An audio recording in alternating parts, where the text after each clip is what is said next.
Well, today I got in my handlebar risers and setback for the Royal Enfield Himalayan, and there's an extension cable so I can put the temperature sensor out into fresh air and often under the seat by the battery so it'll read more accurately, and a bigger carry rack which will replace this little tiny one that they put on this bike. So we're gonna have to start taking off some bolts on the panniers, take the seat off to get at the bolts under here for that, and hopefully I can wedge that down in there without removing all of the pannier mounts. So let's see.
Now, try to do the rest of this.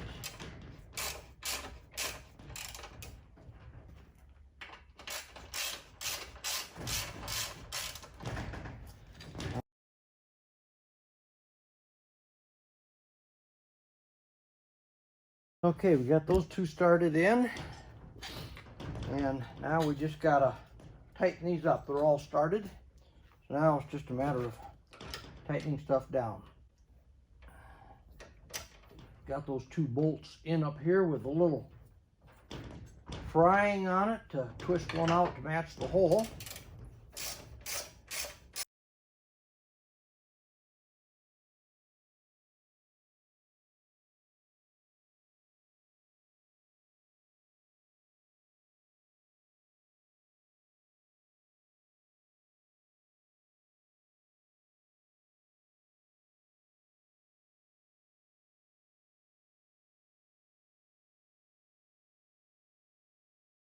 Now we've got our bigger carry rack on there. I'm not going to put the extension cable on the temperature sensor yet, because in a few more days when I get 300 miles on it, I'm going to have to pull the tank and check the valves, and while I'm under the tank it'll be easier to run that wire. All I got left to do today is put the handlebar risers on. Well, here's the old carry rack compared to the new one. That's a lot more carry rack. It's not the carry rack that we get on the CT125, but it's still a lot bigger. So that'll look nice. I might even be able to get my KLR bag on that.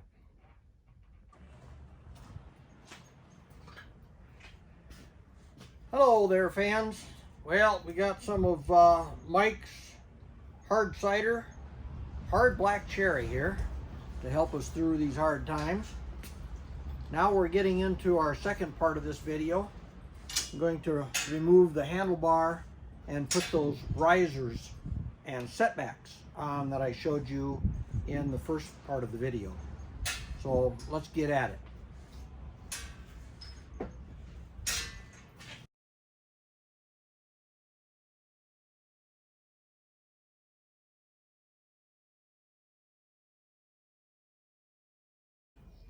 These new risers and my carry rack comes from Hitchcock's in the UK. They provide probably most of the world's accessories for this bike. They certainly got more than anybody else I've found. Boy, I wonder if they put some thread lock on that one. That one back there is really tight. Either that or they cross-threaded it, stripped the threads.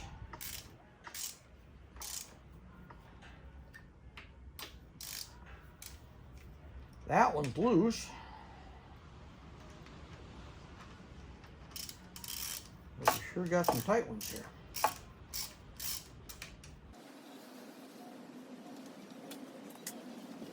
Oh yeah, there's definitely thread lock on those.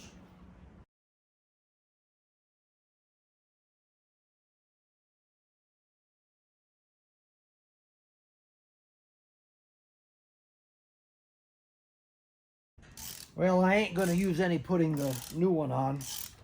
I've never had handlebar bolts come loose in my life, even without thread lock. This handlebar must have had plastic wrap on it, and they put it on with the plastic wrap and then tried to rip the plastic off, and of course it left pieces hanging off from under everything. I took some off from under this mirror mount here. It really was a bad idea to put that on there with the plastic wrap.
These will be better standing up.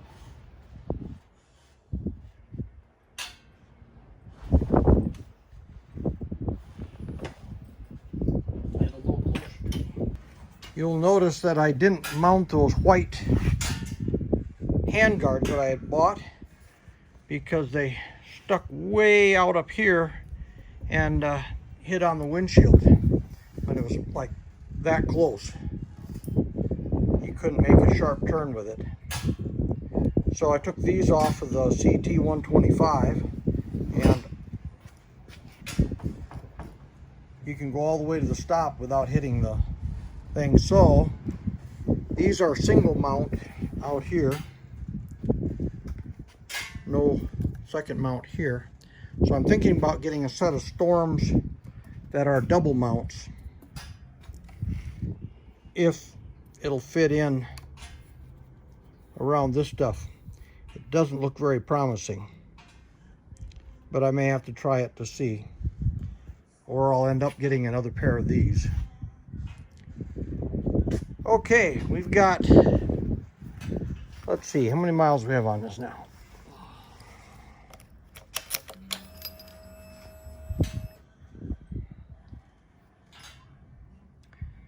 We've got 242 We got another, what, 60 some miles to go. 58. Have our 300 on it, change the oil. I did try putting a Signal Dynamics headlight modulator in this, but that little plastic headlight cup was too small to get all the parts in there. There was no way to put a headlight modulator on this. I may try a Keeson technology next, because they used to have a flatter plug on the back of the headlight that didn't take up as much room. I may try one of theirs. But the Signal Dynamic did not work. This bucket has no room behind it. It is almost tight behind that headlight bulb. I was able to take the bulb out and get a rag in there and spray some glass cleaner in and clean all that glass up, because mine was all foggy, all fogged up. I don't know what caused that.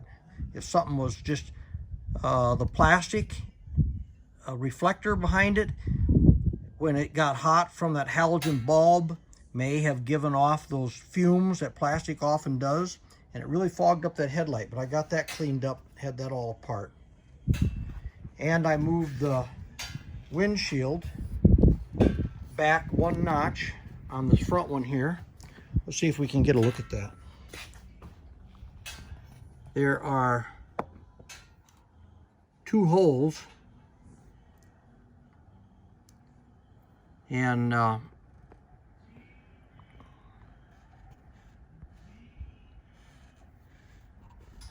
so I moved this up one more notch, which sets the windshield up straighter. Right now I'm getting buffeting in about the middle of the helmet, and the guys have said that if you stand it more upright, it'll get the top of the helmet and it'll be a little better. Plus I've got a GPS mount coming that mounts inside of this area, and you'll see that later when it gets here from India. So we needed the extra room anyway, so I moved that up. Haven't tried it yet, we'll see. Okay, that's all for today's lesson on installing stuff. I've still got to put the other handguard on this side, and that kickstand, that center stand, I just cannot get it up on that. But right now I'm using the tool that I bought at Harbor Freight that I had to use on my KLR 650 since it didn't have a center stand, and I lift it up with that, and then I can get the center stand down. Then I can take it off that and just have it on the center stand. So I'm glad I kept that tool. Okay, we'll be back in a little bit. Well, the KLR bag does fit on my new carry rack, just barely. The little Velcro side mounts can just barely reach each other because the bar is so far underneath. It needs to be a little bit wider rack, and it needs to be a little bit longer because the straps underneath are pretty much at the end of their adjustment, but they're pretty tight. So I think they'll be okay. It does have some holes on the top of the rack so that I could make a square tube frame and bolt it to that and make it the exact same size as the base of that, so that all the straps would fit down tight on it. As a last resort, I'll do that. First we'll try this. I think it's going to work okay. It's just not quite as big as the base of that, but it doesn't have to cover the whole base, so we'll just give this a try.